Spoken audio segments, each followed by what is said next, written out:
If I have a panic attack, it works slowly. Sometimes it's really hard to get out of my bed in the morning. It's very physical for me. It starts like in my chest, and then I kind of get short of breath maybe. I get the chills a lot. Usually it starts with like obsessive thoughts. You can't think about anything else. You can't get it out of your head. I can't like sit down, like I keep pacing around. It could be hard for me to hear things. It's hard for me to listen or understand. Debilitating, and I can't function. I have to push myself to just be like, okay, I have something to do, so I just can't let this beat me, not today.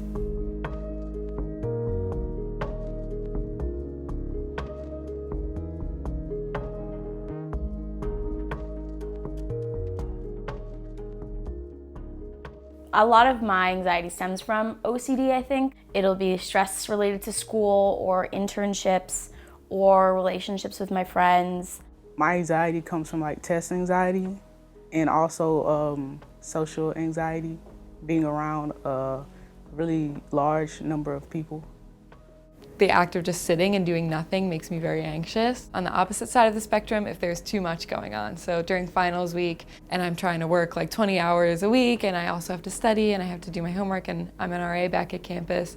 So if there's too much going on, and I am having trouble sorting it in my brain. I had this dream to be in film, to be in entertainment TV, and I got here and it just seemed more impractical, and the biggest trigger for anxiety now is thinking about how undeveloped my idea of the future is.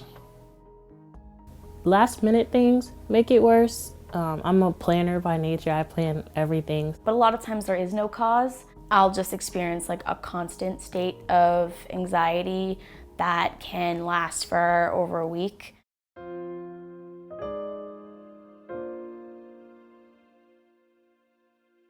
I call somebody, call my mom or call one of my friends, or I just kind of sit and breathe, take some deep breaths.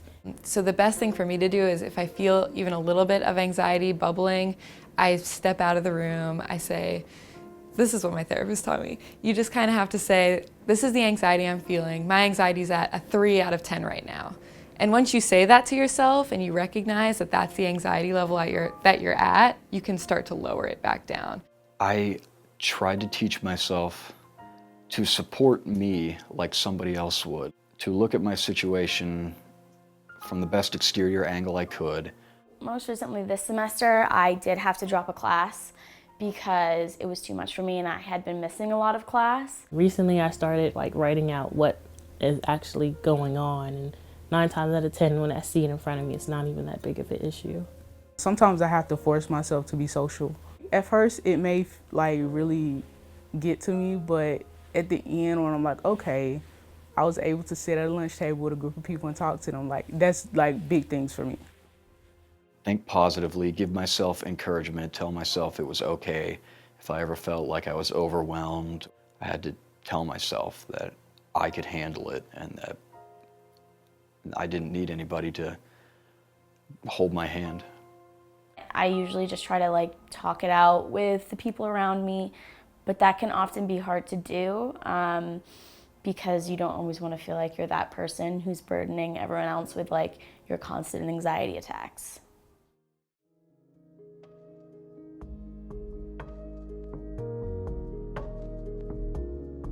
Sometimes when students skip class, it doesn't mean that they just don't want to be there. Sometimes they just need a day or they just need a couple hours just to chill. But I think the most important thing is that like a lot of times I'll get the assignment to you, it's just gonna take me a little bit longer. I would like them to just know that I'm not that shy student that doesn't want to talk. I'm also not coming to class because I don't want to learn or I'm not serious about my education. But sometimes it's physically hard to just deal with certain things. So I'm not that kid that's gonna waste my money and not show up to class, but sometimes it is hard. I think the faculty is very understanding about the pressures that that college kids are having. They can empathize with the students. I don't particularly feel comfortable speaking to my professors about, taking a mental health day from class. And so that's why I think it's really important to normalize this conversation around taking a day off for your mental health just as you would for your physical health.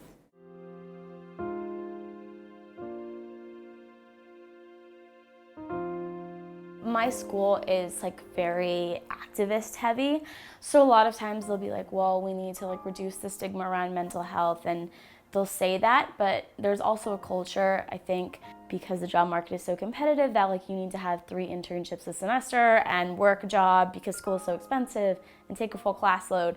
So if you're doing less than the person next to you, a lot of times you're just seen as competition and they'll like look down on you a little bit. I can only speak from my experience as a Black student, especially as a Black female. We sometimes have to convince ourselves that we're not crazy. There's nothing crazy about dealing with anxiety, depression, whatever's going on. It's actually a lot more common than you think it is. What my anxiety is like is not what everyone's anxiety is like. That I'm not mean, I'm not antisocial, I'm not stuck up or anything. I'm very nice. It takes me a minute to get used to people. If I don't feel comfortable in a situation or in an environment, I will remove myself from it.